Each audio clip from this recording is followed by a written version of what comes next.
Hey everyone, welcome to Catalyst Energies. My name is Dee. Thank you for joining me. I'm so grateful that you're here for this daily astrology report for December 11th, 2020. Well, we are so close to the threshold of this portal, this stargate that is opening and will remain so between now until the solstice point and a little bit beyond as well. I'd say until about the 23rd or 24th. And, oh boy, it's been a weird day, hasn't it? I'm recording this on the 10th. The solar flare that released from the sun just a few days prior finally reached Earth today, and boy, did we feel it. I was doing a live transmission this morning, and it hit me hard. It literally knocked me sideways. I had to kind of stop and pull myself together because I started to get dizzy, and the whole like world shifted. And a little bit later, I had a soak, and I just like stepped out of my body and was gone for a hot minute and came back, and I couldn't even tell you what happened, but I was exhausted. And then after that, it was like this huge heart opening. So I knew that today of the 10th was going to be a very significant day, and that our ability to stay balanced emotionally was really going to be challenged. But I think that many of us may have pre-waved some of this solar energy coming in, and is as heavy and wonky and weird as it was, it also provided quite the experience. But now that we're kind of winding down, it's getting pretty late here on the East Coast, and I'm definitely feeling it's time to also wind down and get some recovery time. So the moon is now coming into Scorpio. It will be in Scorpio on the 11th, and will be in an opposition to Uranus in retrograde. And so it's going to be really important that in the midst of what is anticipated changes, but still disruptive and transformative changes in the world around us, nonetheless, emotionally, it will be really essential that we find ourselves like the calm surface of the lake, okay? To not be disturbed by all of the disruptions that Uranus often presents to us. And it's not to say that there isn't anything here for us. We do have to find that balance point with the moon and Uranus in this opposition today. But the moon in Scorpio is at that particular 8 degrees of Scorpio, is the calm lake bathed in moonlight. And it's when the surface of our consciousness is quiet and it's still, that we are really able to get a very clear and undisturbed reflection. And that's going to be very difficult with Uranus, because that's all Uranus ever does, is disturb everything. But this is always for the always with the intention of radical transformation. That is what Uranus is always presenting us. It is in itself a stargate. It's the collective third eye opening. And in Taurus, it's always that is coming about through the world around us, what we actually value, our resources, and our sense of stability. So this is going to be important. Also, the sun meets the south node of the moon today. Mars will trine this at the same time. This is something we talked about yesterday, but now is exact. Will also sextile the north node. And that means the sun is going to be in opposition to the north node. There is such a potential to slide right off the back of this dragon tomorrow. Remember, the south node is the tail end of the dragon. It is where we are coming from collectively. It is what we have mastered in the past and provides the momentum forward, but is in fact where we are coming from. And with the sun meeting the south node today, there is such a potential for us to fulfill ourselves spiritually, fulfill ourselves in terms of our expression through where we have been and what we have mastered. And with Sagittarius, it is about our collective values, our belief systems. And specifically when we talk about collective values, is the ability to assure some level of supply for the future, to be able to anticipate and to actually work at. Remember, Sagittarius is a fire sign. There's action here. There is this necessity to work at something in order to make sure that we're going to have what we need in the future when the conditions that are currently present no longer are in place, because we are working with seasonal cycles. And that's where Uranus is in Taurus as well, is having faith and an anticipation in the future of the cycle, because that we are following natural law. We understand that there are cycles at play. And if we are plugged in to these cycles, then we can anticipate what is coming. So it's not to say that this is a bad thing. The South Node gives us the momentum moving forward, but it's really about the action that we are going to take in order to assure that we have what we need for the future. Whereas the North Node, the direction that we are heading for our soul's evolution, is taking us to a place where we have access to any number of possibilities, and there's no shortage of possibilities either. So there is fear, for sure. And it's very tempting, especially with Mercury getting closer and closer, that in terms of our minds and the way that we think and how we make sense of our immediate environment, that it'll be very tempting to take the easy way out and to rely on what has already been created for us. That's the thing about Sagittarius, is that it's our collective values create a culture, and it will be very easy, and it would be easy. That's what I'm saying. It's going to be easy and tempting to just kind of follow the culture that has already been presented and created, the social aspects that are already here for us. It's going to be easy and tempting to position our minds around that, as opposed to really moving forward in this Gemini archetype here with the North Node, that is presenting us with a multitude of ideas and perspectives. And there's no shortage of how much we can pile on our plate. So we have to be prepared for that. Mars in Aries is trine the sun and the South Node. A trine is a very easy aspect. Either it doesn't provide any challenge to anything. It doesn't require any participation for it to be balanced and for them to support each other. And so it will be very easy. This will give us an outlet. Like I said, it'll be really easy to just to slide right off the end of that dragon's tail and position ourselves, Mars, as the output of our energy, that impulsive, courageous, action-oriented part of ourselves. It'll be really easy to position it that way and just slide right off. And we can do that. That's absolutely our choice. And everybody has that choice. We live in a free will universe. And there's a lot of focus here today on this area.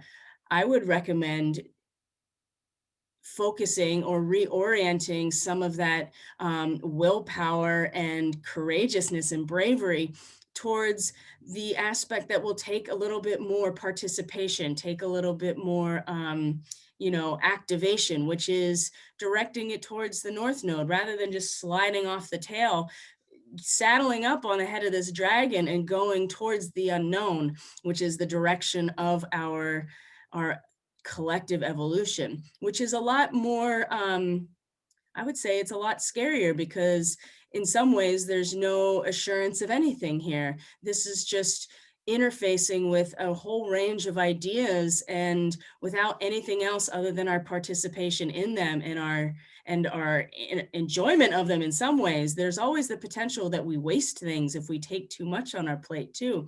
But I would say that there is a lot of, we want to provide and we want to overcome this crisis with our own ability to be compassionate.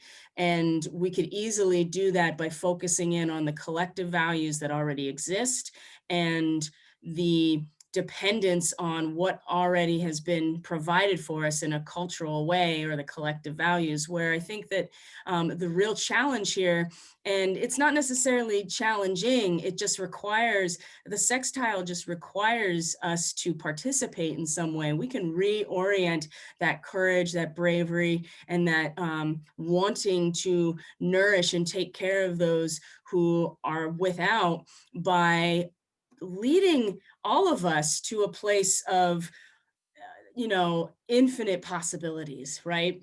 And I think that's going to be the real challenge. And then you have the moon in Scorpio getting darker. We're getting so close to the end of this lunar cycle. And like I said, in an opposition to Uranus, we are wanting we're wanting to feel calm. We were wanting to be still. We want to get a really accurate full reflection of our feelings and our emotions, and Uranus is going to pull us off of that balance. It's going to be the ripple in the water, and so we want to find that balance point today as well. Black moon Lilith at the end of Taurus right now is in a trine to Jupiter and is in a trine to Saturn. Okay, and our survival kind of depends on our ability to really come to an understanding about the world around us. And when we can utilize both perspectives as the real way that we can form an understanding and gain perspective, I think that's really going to support where Jupiter is, who is seeing the writing on the wall, as I've talked about, and is presenting his case based on that to the court. And the court is making a decision. That's Saturn right here in that last degree of Capricorn. Something else I want to mention that's not on this chart, the moon in Scorpio will sextile asteroid Vesta, which is at 17 degrees Virgo. This was the degree of the third quarter square of the sun and moon. It was the degree of the moon. And what was that? A volcanic eruption. Now, what's interesting about this is that Vesta or Hestia, the goddess Vesta or Hestia, she is the fire in the hearth, right? That is the goddess of the hearth flame, and she is often characterized as an actual flame. Virgo is the sign of her priestesses. It is the women who are purified and disciplined and have given everything they have to be of service to the community in Vesta's temple. That is Virgo. She is in the sign of her priestesses. And although it's at a degree of this volcanic eruption, something to keep in mind is that the purification by fire is inevitable. And the priestesses, you think they're not ready for this? They've trained their whole lives for this moment. They are the priestesses of the flame. And so the degree that the moon is at in Scorpio when it's in sextile to Vesta, who is supporting her priestesses as they go through their purification process, okay? And they are ready for it. They've been waiting for this. This is what everything has been about for them, because it's only through this purification that they can come out of their training period, basically, and be the priestesses that they are meant to be.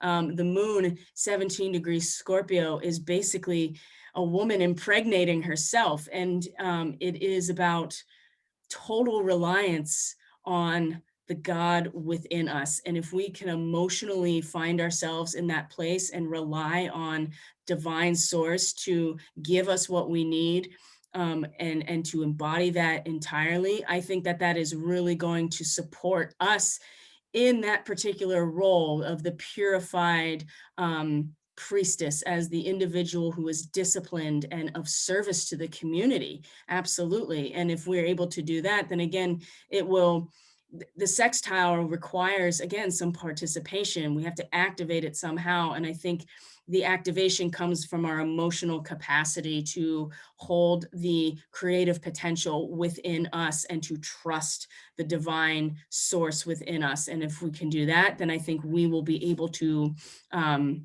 manage, we will be able to go through this purification process and come out it as the phoenix rising, okay, and as the priestesses of the temple. And it doesn't matter what gender you identify with or who you are in this actual life. These are archetypes that we're working with. And let's see if there's anything else. Oh, and one more thing. Pallas Athena has already moved into Aquarius. She is moving into second degree of Aquarius on the 11th as well, an unexpected storm. She is the goddess of strategy and wisdom and war. So she goes to battle, right? And she is the goddess of war, but she uses strategy, and battle is really the last resort for Pallas Athena. So you think if you think that she has not strategized and planned ahead for this unexpected, you can't necessarily predict where lightning is going to strike, but you can prepare yourself, and you can prepare the collective that you're part of, that is Aquarius. You can prepare yourself and the collective that you're part of for any kind of unexpected change or crisis. And I guarantee you that with Pallas Athena there, she has already set up her strategy for this situation. So just keep that in mind as we move into the 11th, that already she's already treading the territory that Jupiter and Saturn are going to come into very soon. So keep in mind strategy, right? What does that mean? What does strategy mean? What does it entail? Mars has no strategy. Mars is just the warrior following orders. It is the output of energy. You program Mars and it goes, right? It's not thinking about it. It's not feeling about it. It's just doing. And Pallas is got that chessboard out there, and she is got the whole thing planned out and knows exactly what to do, and is many steps ahead, and has a contingency plan for everything when she goes into battle, even when there are unexpected changes. And I would not be surprised if we find ourselves in that situation tomorrow. So I hope everybody's doing well. Please take care of yourself. These are really intense, energetic times, especially with Uranus and opposing the moon tomorrow. We need to emotionally keep ourselves balanced in order to really manage what's coming in, because it will be unexpected. And like I said, it will be very tempting to want to fall back into the cultural patterns that we already have in place. We're going to want to identify ourselves with it. We're going to mentally want to depend on what's already been provided. And with the South Node, although it provides the momentum forward, it is the tail of the dragon, and we can't get lost and slide right off, because otherwise we're just going to miss the boat. So that's the daily astrology. If you find this information helpful or insightful, please consider subscribing. I am going to be changing platforms very soon, but I will keep posting on YouTube for as long as I can, and liking the video as well helps get it out there. Everything you need is in the description box below. I am offering a special for my beginner starseed package from now until the 21st of January. So you can go to my website and find that, or you can go to Facebook to find the promotional offer. It's on my Facebook page and Instagram as well. And I will see you guys tomorrow for the solar eclipse and solstice gateway report that is coming tomorrow. Take care of yourselves. Love you. Bye.